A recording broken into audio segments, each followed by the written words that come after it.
Buenas tardes a todos y encantados, queridos papás, de tenerlos con nosotros y hablar de un tema que es un poco difícil y especialmente lo que implica en este momento de pandemia, el sobrepeso y obesidad, de la prevención al diagnóstico.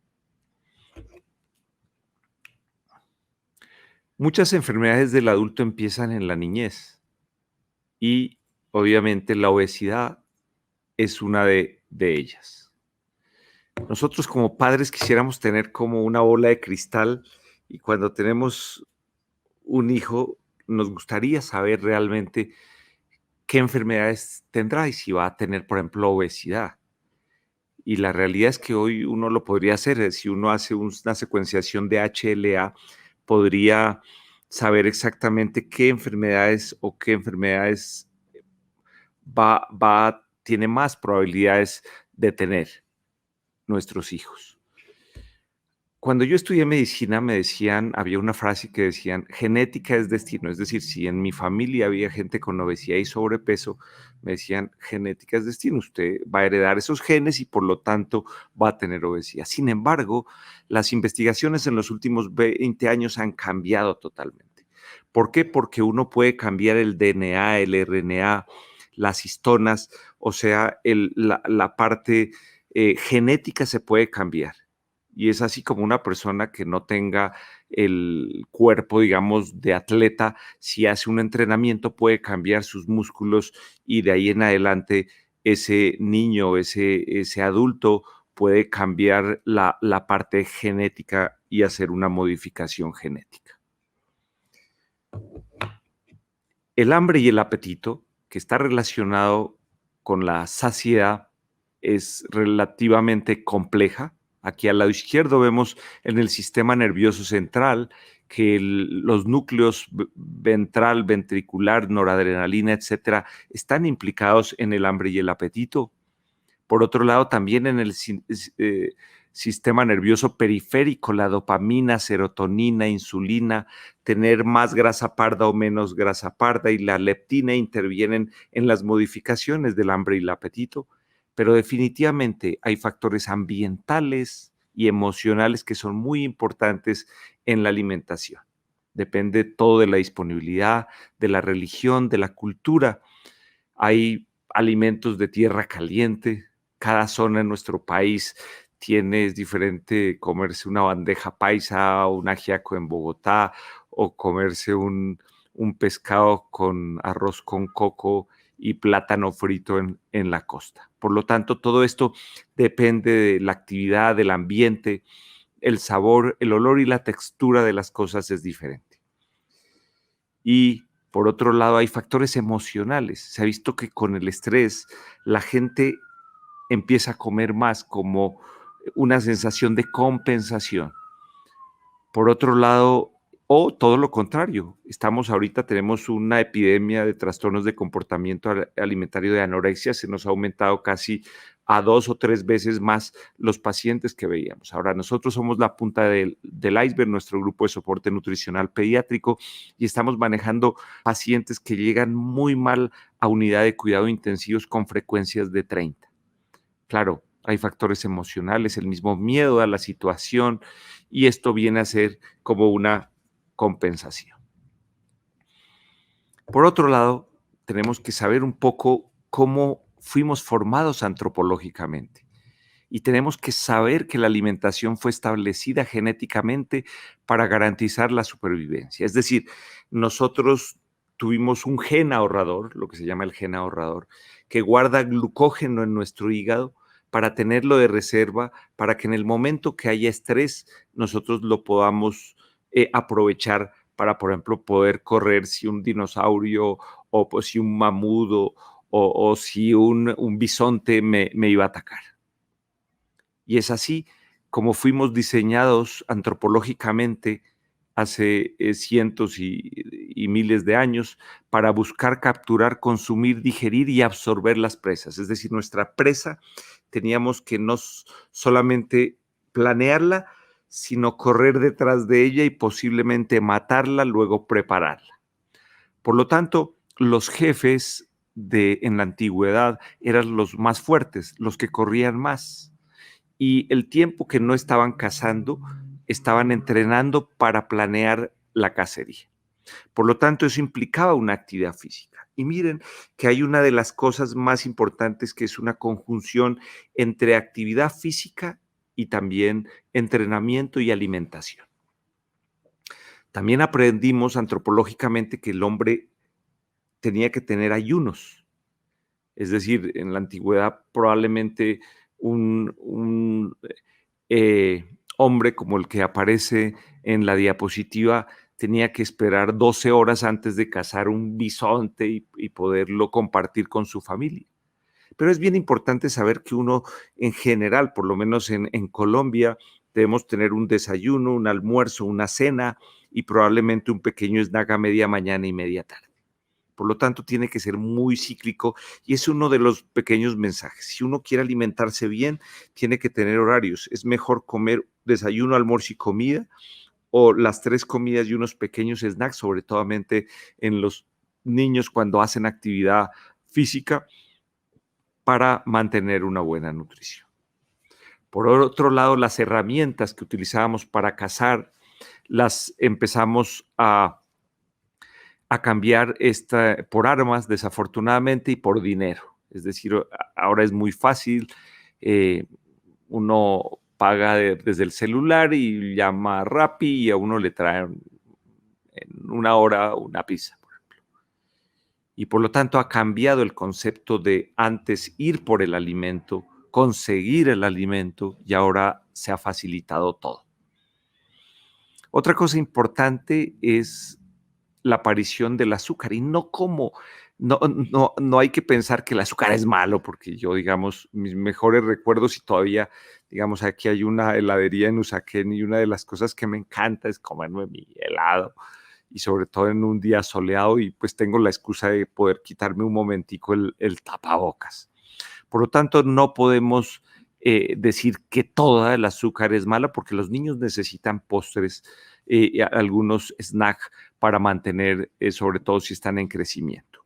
Sin embargo, lo que nadie pensó es que alguien iba a coger agua, le iba a echar azúcar, le iban a echar un poquito de cafeína y la gente iba a comprar por montones, digamos, agua con cafeína y con azúcar. Eso nadie se lo imaginó. Digamos, todos sabemos que los deportistas, para la mayoría de cosas es suficiente el agua.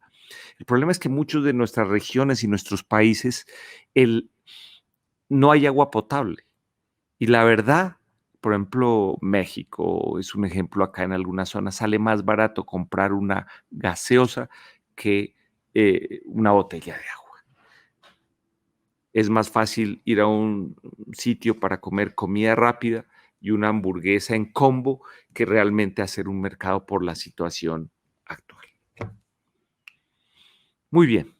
Por lo tanto, la alimentación, tenemos que saber que la satisfacción del hambre produce placer. Y por otro lado, la comida puede tener connotaciones simbólicas y sociales. No hay nada, de las cosas que más extraño es comer con mis amigos. Nosotros acá en el hospital, uno de los momentos más importantes era paremos y comamos con mis colegas, con los residentes, compartamos con nuestro grupo de soporte nutricional, etcétera. Esto en este momento no lo podemos hacer, pero de las cosas que recuerdo con cariño era lo que era comer juntos con los amigos. Y hay alimentos de alimentos. Solamente quiero recomendarles en esta época de pandemia este libro fascinante, que para nosotros los nutriólogos es fundamental y se llama Como agua para chocolate, de Laura Esquivel, que salió en 1989. Existe la película también. Y solamente le recuerdo que en las familias mexicanas, la última hija era la encargada de cuidar a la madre, o sea, no se podía casar. Y pues en esta historia, para no arruinarla, ella se enamora del pretendiente de su hermana. Sin embargo, ella no sabía cómo darle ese mensaje de amor que tenía a su amado Pedro. Por lo tanto, como dice el libro, tal parecía que en un extraño fenómeno de alquimia su ser se había disuelto en la salsa de rosas, en el cuerpo de las codornices, en el vino y en cada uno de los olores de la comida. De esta manera, ella penetraba en el cuerpo de Pedro, voluptuosa, aromática, calurosa, completamente sensual. Y es por esa razón que no hay nada que sepa más rico que la comida de la mamá. A mí siempre que voy a mi casa, mi mamá me dice: "¿Qué te pasó?". Yo le digo: "Pero mamá, ¿cómo así?". Me dice: "Estás flaco, estás trabajando mucho, haces mucho ejercicio". Pero la verdad me sirve un plato así, pero ese plato, como dicen en mi familia, tiene quereme, y es esa sensación de saber rico, porque esa comida es hecha con amor. Y la verdad, una de las cosas, hablando con la jefe del Boston Children's Hospital, que maneja obesidad, dice que una de las ventajas de los latinos es que cocinamos. Y parece ser que es fundamental cocinar en la casa, porque mucha gente se ha dado cuenta que cocinando mejor y comiendo más saludable se le quitó el colon irritable, se le quitó el estreñimiento, pero el miedo y la angustia y la sensación de soledad también ha hecho que mucha gente empiece a comer demasiado. Claro, cuando uno es bebé, por ejemplo, esta nena tiene 7 meses, pues, cuando está pequeña y todo el mundo la ve cachetona, con ojos claros, y todo el mundo dice: "Está divina", su hija la felicita y, pues, los rollitos a esta edad no importan.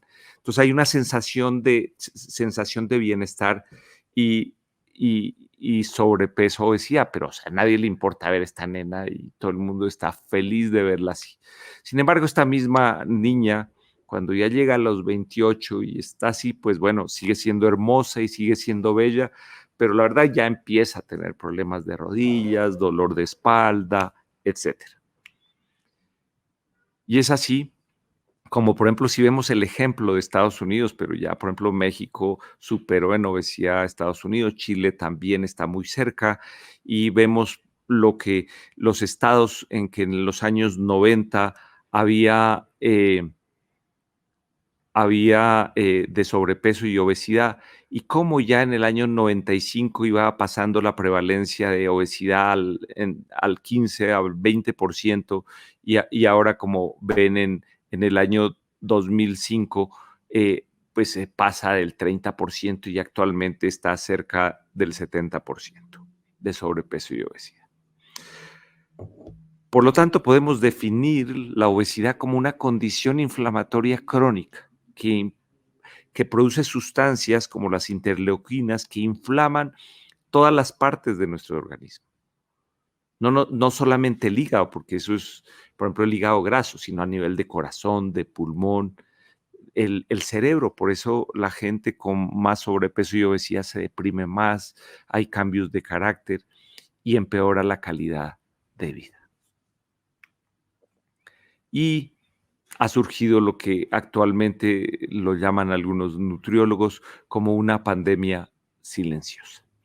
Pero bueno, yo les quiero hablar de prevención, queridos papás, y sobre todo que hay padres muy jóvenes que quieren tener su segundo hijo, que quieren tener más familia. Entonces vamos a dar algunas recomendaciones prácticas, sobre todo basado en la evidencia. Yo soy epidemiólogo y me ha encantado estudiar estas cosas. Yo fui uno de los coautores de la Guía Colombiana de Obesidad en el Adulto, y cuando los adultos, los médicos de adultos, los internistas me llamaron a que les ayudara, les dije: "Pero, ¿yo qué hago? Yo soy gastroenterólogo pediatra, soy nutriólogo pediatra". Me dijeron: "No, necesitamos que nos ayudes en la parte de prevención". Entonces, esto es lo que nosotros investigamos y descubrimos. Bueno, entonces, sobre todo acá, que hay muchas mujeres en edad de merecer y de tener descendencia, que necesitamos descendencia y dejarles un mejor país a estos hijos, es el estado nutricional en mujeres en edad fértil. O sea, si yo voy a encargar un hijo y soy mujer, lo primero es tener un buen estado nutricional. ¿Por qué? Porque en este estudio o en estos estudios se ha visto que si la mamá en el momento de quedar embarazada tiene bajo peso, el riesgo de que su hijo sea obeso es de casi 2 veces. Pero si la mamá tiene sobrepeso, se aumenta el riesgo 1.6 veces.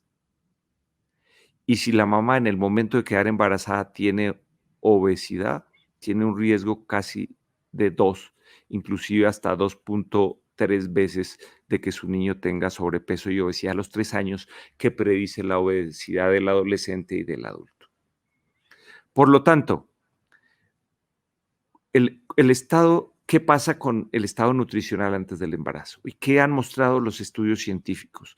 Que si yo al ser una mujer con bajo peso, muy bajo peso, o sea, por debajo de los estándares normales, pues tengo más riesgo de tener un parto prematuro, mi hijo tener bajo peso al nacer y estos niños con retardo de crecimiento intrauterino y pretérmino tienen más riesgo de obesidad y hipertensión en el futuro. Pero ¿qué pasa? Si yo tengo sobrepeso y obesidad, claro, en la mujer durante el embarazo hay más riesgo de diabetes, hipertensión, preeclampsia, parto por cesáreo, parto instrumentado, hemorragia, infección, mortalidad materna durante el parto. Y para el recién nacido, anomalías congénitas, ser pretérmino, asfixia neonatal, muerte neonatal, etcétera. Es decir, esto es lo que debemos saber y pues tener claro en nuestras familias. Si yo voy a estar y voy a encargar un bebé, pues bueno, lo tengo que estar en un momento de mi vida en que esté nutricionalmente, ojalá bien. Por lo tanto, recomendaciones a las mujeres colombianas antes de quedar embarazadas. Esto sería lo ideal, en un mundo ideal. Un buen chequeo médico, vacunación completa, mantener una nutrición balanceada, que hoy día más lo que es la mediterránea, con todos los problemas económicos y que hemos tenido en esta pandemia, pues es difícil, pero uno debe tratar de mantener frutas, verduras, etcétera. O sea, volver a la plaza, comer menos de las cosas, digamos, empaquetadas y todo, y nos toca volver a la plaza de mercado o al campo. Tener un peso adecuado en el momento que quede embarazada, hacer un nivel de ejercicio que son 20 minutos diarios, es decir, completar más de 150 minutos al día, a la semana de actividad física, mantener unos buenos niveles de vitamina D y calcio. Recuerden que una mamá embarazada los requerimientos son más o menos 1.200 a 1.500 miligramos de calcio, o sea, por lo menos 4 vasos de leche o 2 vasos de leche y un buen pedazo de queso, más otros alimentos. Y yo diría que un multivitamínico 3 meses antes de quedar embarazada, porque se ha visto que el ácido fólico, que lo mantienen la mayoría de multivitamínicos, uno necesita 1 miligramo al día durante 2 o 3 meses antes de quedar embarazada para bajar el riesgo de anomalías del sistema nervioso central, como mielomeningocele y otras. Muy bien. ¿Qué podemos hacer si yo ya estoy embarazada? Que es uno de los momentos más sublimes del ser humano. Pues lo ideal es una alimentación lo más sano posible. Yo diría aceite de oliva, pescado, frutas, verduras y pues el queso, que es importante porque en este momento necesito 1.200 miligramos o sea, 3 vasos de leche o por lo menos un buen pedazo de queso y 1 o 2 vasos de leche. Pero ¿qué pasa si hay sobrepeso durante el embarazo? Y hay varios estudios, aquí he traído, por ejemplo, la ganancia de peso durante el embarazo. Ellos tienen unas curvas especiales, los ginecobstetras, que deben ir mirando cuánto debe aumentar de peso. Pero lo importante es saber que ya hay estudios muy claros que cuando uno gana muy poco peso o una ganancia, digamos, entre 25 y 35, se aumenta 1.6 el riesgo de tener sobrepeso y obesidad de nuestro hijo a los 5 años.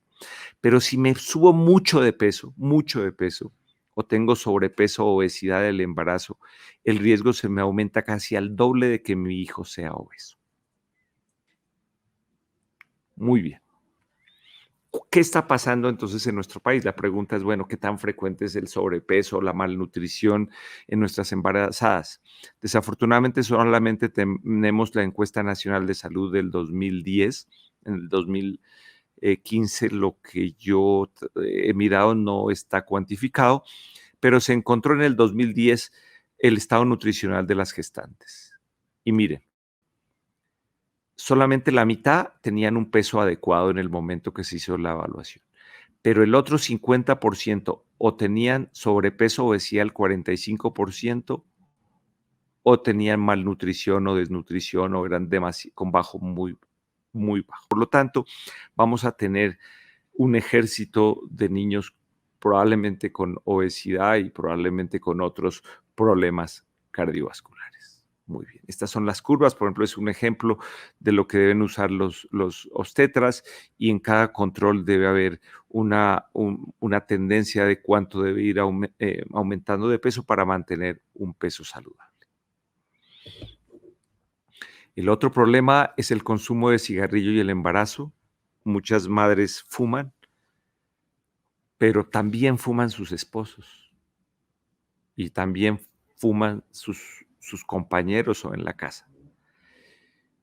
Muchas mamás dicen, bueno, yo fumo, pero el día que yo vaya a encargar un bebé, pues dejo de fumar y quedo embarazada. No. Se ha visto que uno necesita dejar de fumar por lo menos 6 meses a 1 año para que los cambios vasculares de la vasculatura se recuperen y no hay alteraciones de la placenta. Por lo tanto, si una mujer realmente puede ser que sirva, obviamente, no fumar durante el embarazo, pero sirve más si 6 meses o 1 año antes deja el cigarrillo. Y en este estudio del año 2012 se observa que el riesgo de aumenta casi hasta 1.7 veces, casi 2 veces, el consumo de cigarrillo durante el embarazo va aumentando el riesgo de sobrepeso de nuestros hijos a los 8 años. Muy bien. Otro problema, la cesárea. Esto es un problema gravísimo. Y ahora en pandemia, donde el tiempo es absurdo, la gente no quiere, nos están llegando los pacientes muriéndose por otras cosas porque se han esperado demasiado por el terror que tienen de llegar a un hospital. La verdad es que mi hospital, por lo menos la Fundación Santa Fe, lo considero que es un hospital de los más seguros al respecto.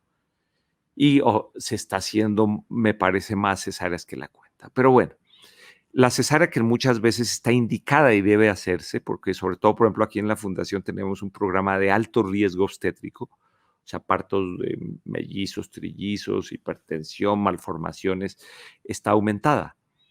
Pero el nacer por cesárea aumenta el riesgo hasta 2 veces de tener sobrepeso y obesidad y alergia.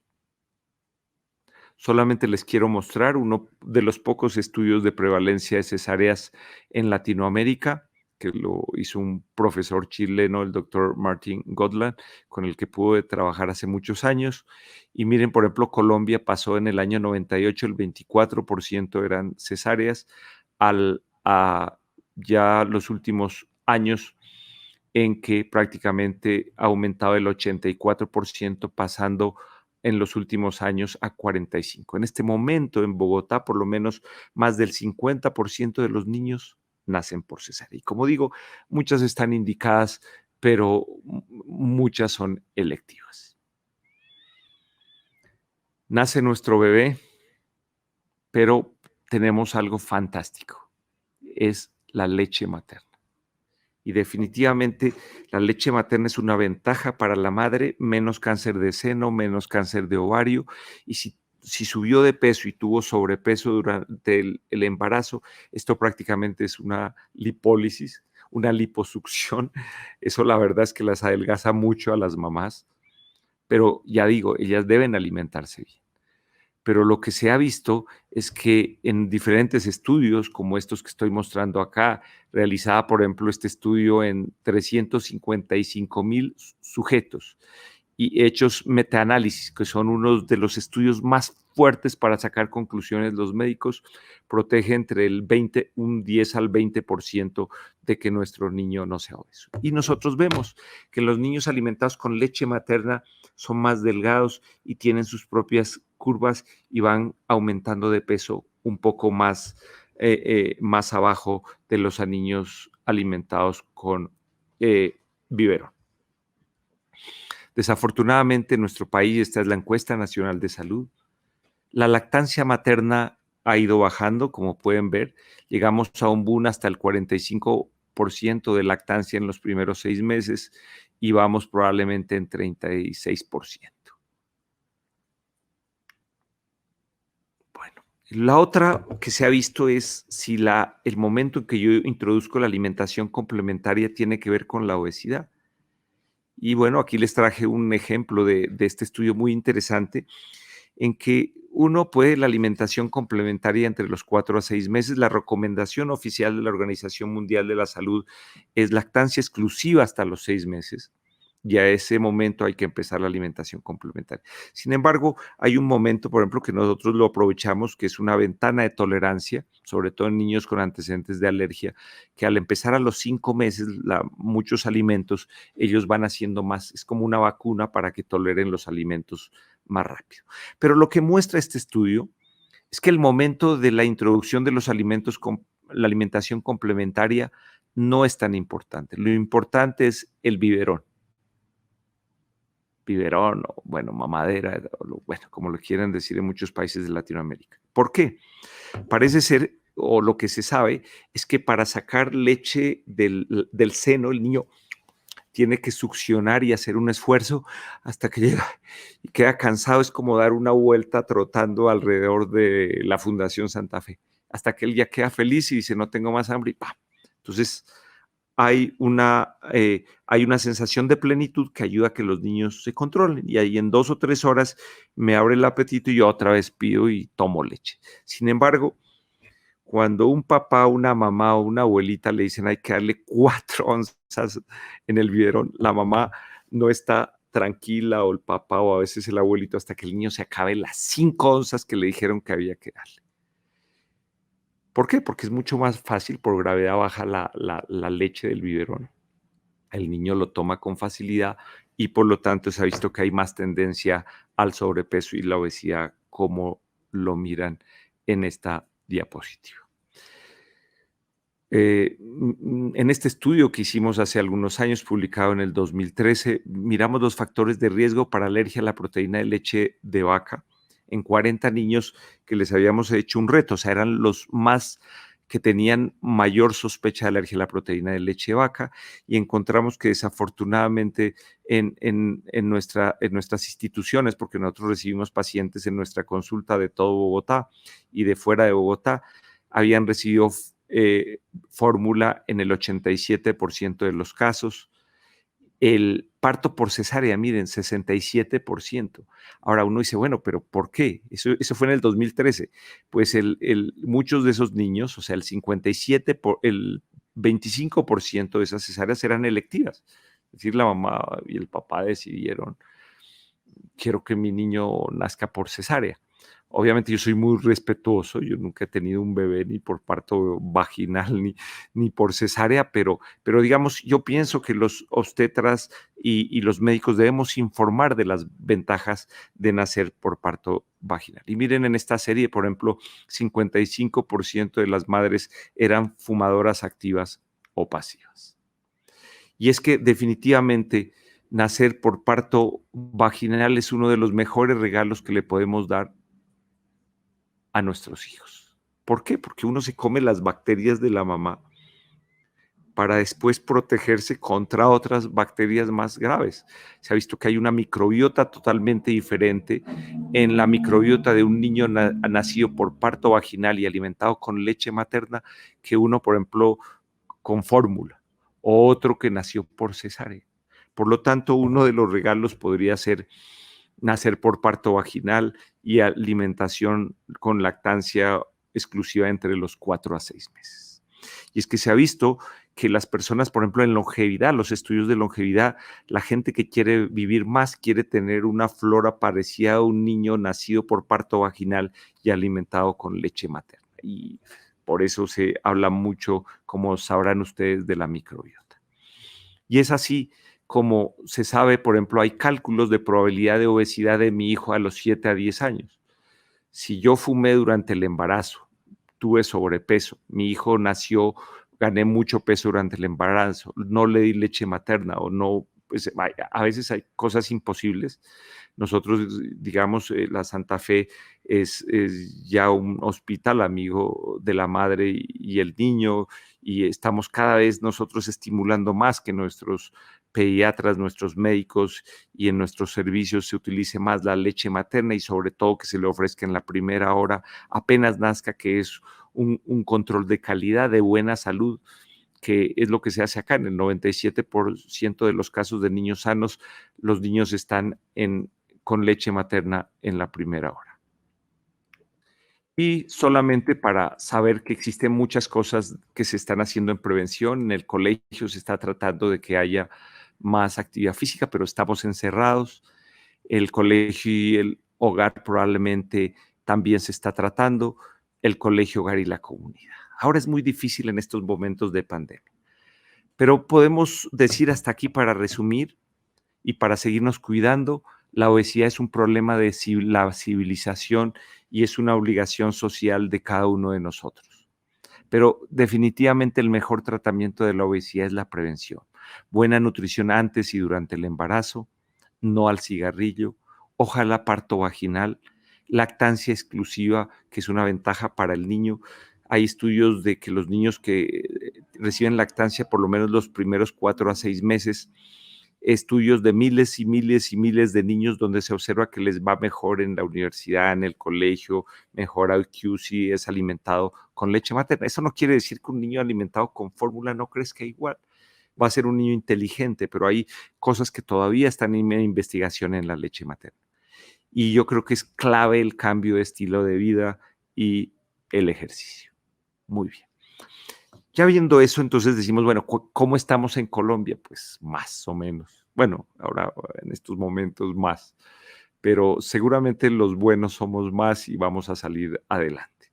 Pero el problema de sobrepeso y obesidad, digamos, en preescolares desde el 6%, de escolares del 21 de cada 4 tiene sobrepeso o obesidad, adolescentes 18%, pero miren, en adultos 56.5% según la encuesta nacional de salud del 2015, y las mujeres nos pasan en prevalencia a los hombres. Pero miren lo que está pasando. Por ejemplo, si vemos los escolares y miramos al lado izquierdo, tiempo excesivo frente a pantallas en escolares, que quiere decir más de 4 horas. En hombres y mujeres casi el 67% de escolares. Ahora, con la pandemia esto se ha aumentado, bro, porque esta es la encuesta nacional de salud del 2015. Pero por otro lado, en esa época en que éramos más felices que ahora, teníamos el cumplimiento de los 150 minuticos a la semana, o los 20 minutos diarios, o la media hora diaria y descanso de un día. Solamente lo cumplía el 30% de los pacientes. Ahora en pandemia esto realmente ha cambiado. Y si hacemos el mismo, miramos lo que pasó con nuestros adolescentes, peor. Mire, tiempo excesivo en el año 2000, en el 2015, en adolescentes 70%, pero recomendaciones en esa época de los adolescentes solamente cumplían el 20% más o menos, perdón, el 15% aproximadamente, los 150 minutos de ejercicio. Hoy en día vamos a tener niños más miopes porque se ha visto que más de 2 a 4 horas al día viendo un computador, viendo su clase, atendiendo a la clase, los niños se vuelven miopes. Por eso yo recomiendo, les digo, hay que hacer el 20-20-20, que es cada 20 minutos el niño se tiene que parar, relajarse un poco, mirar a 20 pies, que son 20 pies, son 6 metros, y pestañear 20 veces. Parece que eso reduce el riesgo de miopía. Y para los gafufos como yo, pues todas estas cosas, y para mi familia, esto es importante. Y esto es lo que está pasando probablemente en pandemia, más conectados, más miopes, menos ejercicio, menos actividad física. Solamente les quiero mostrar, este fue yo creo que mi primer paciente con hígado graso y hepatitis por hígado graso hace 25 años ya. Y pues bueno, que cambiamos totalmente, ya es un universitario y es una alegría de verlo, ya es muy activo, le va muy bien en la vida. y él simplemente llegó con hepatitis y hígado graso, no tenía nada más. Y nosotros en esa época no conocíamos la enfermedad y lo biopsiamos. Y vimos que ya tenía una fibrosis bastante avanzada. O sea, es el inicio de una cirrosis. Hoy en día en nuestro programa de trasplante aquí en la Santa Fe llevan más de 650 adultos trasplantados. Una de las indicaciones de trasplante hepático es el hígado graso que ha llevado a la cirrosis. Pero en forma práctica, por ejemplo, un niño de 3 años, 8 meses. Este es el peso, la talla, claro. Nosotros en niños menores de 3 años el diagnóstico lo hacemos por relación peso-talla, pero no lo es todo. Pero bueno, es un tamizaje importante, tiene riesgo de sobrepeso, pero miren, esto es lo que pasa. Los padres tenemos que trabajar, el niño va al jardín al medio tiempo, pero el jardín se cerró, el preescolar se cerró del paciente, está a cuidados de la empleada, a veces llega o no llega, y pues los abuelos lo consienten porque es una forma de consentirlo. Y pues tiene un hígado graso y es muy difícil hacer. ¿Qué hacemos nosotros en nuestro grupo de soporte nutricional acá en la Fundación Santa Fe? Usamos lo que se llama la entrevista motivacional. Les recomiendo este libro, se llama Motivación para el Cambio. No lo sobrecargamos de información. Hacemos objetivos a corto plazo, modificar comportamientos. No les exigimos que bajen de peso a nuestros pacientes, sino que mantengan el peso, porque ellos como van creciendo, mantener el peso simplemente ellos van creciendo. Entonces es una forma de bajar de peso. Escucharlos a los niños es importante, a los adolescentes, hacer empatía con ellos, no juzgarlos, compartir decisiones con ellos, pero empoderar a la familia y a los niños del problema.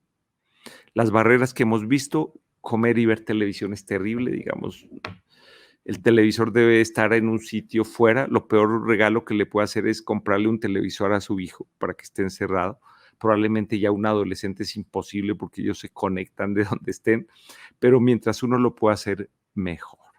Porque se ha visto que inclusive la tasa metabólica basal baja cuando uno está hipnotizado viendo una serie de Netflix. Otro problema, los adultos convivientes en la pandemia, se ha visto que para compensar el encierro y todo le dan dulces, ponques, eso. Pero ya les digo, otros hogares todo lo contrario, están comiendo mejor y se ha visto que cocinar y todo, por lo menos en mi caso, de las cosas que he disfrutado es volver a comer con mis hijos y mi familia. Barreras que la gente no cocina, hay que volver a cocinar. Mis hijos dicen que si hubieran tenido la pandemia antes no hubieran sufrido tanto, digamos, cuando han salido fuera de Colombia a estudiar con la cocina. Hay que hacer ejercicio con los hijos. No hay nada que no se le olvida a un hijo, no se le puede olvidar cuando la mamá llega y llega sudorosa y dice, bueno, estuve trotando en la ciclovía o monté bicicleta. Eso es importante, el ejemplo. Matoneo y depresión. Hoy hay mucho matoneo cibernético y hay mucha depresión en nuestros niños por el mismo encierro. Solamente algunos programas que me gustan, el 5-2-10 de Estados Unidos, 5, el 52-10, coma 5 frutas o vegetales al día, 2 de 2 o menos de horas de televisión al día, 2 o menos horas, 5-2, 1, 1 hora de actividad física moderada al día, se lo cambio por media hora de caminar un poco rápido, ojalá dar 5,000 pasos rápido. 0 gaseosas, jugos artificiales y bebidas deportivas azucaradas. La base de una buena nutrición definitivamente es la actividad física y tomar simplemente agua para la hidratación. Definitivamente comer en familia y la imitación son absolutamente fundamentales. Por lo tanto, debemos hacer una campaña de obesidad, de grupos multidisciplinarios con la red de papás, con los grupos de profesionales de la nutrición, con psicología, psiquiatría, es decir, un grupo multidisciplinario para manejar estos pacientes. Por lo tanto, para ya despedirme de ustedes, para seguirnos cuidando, tenemos que saber que la obesidad definitivamente es un problema de la civilización, pero es una obligación social de saber cómo prevenirla. Tenemos que cambiar el estilo de vida de la familia. Si a mí me dicen qué nos recomienda, digamos, en nuestros hijos, yo digo, métalos cuando antes a hacer algún deporte, ellos cambian. Mi hija, por ejemplo, empezó con bueno, con natación, luego tenis, luego ya no le gustó el tenis, entonces hizo taekwondo, después taekwondo, entonces entró a una escuela de danzas y ahora está con kickboxing y artes marciales mixtas, etcétera, etcétera. Ellos van cambiando. Disminución de la ingesta calórica, pero tampoco podemos malignizar al azúcar y a los postres porque es parte también de la vida. Y el ejercicio es la base de una buena alimentación. Muchas gracias a todos y pues eh,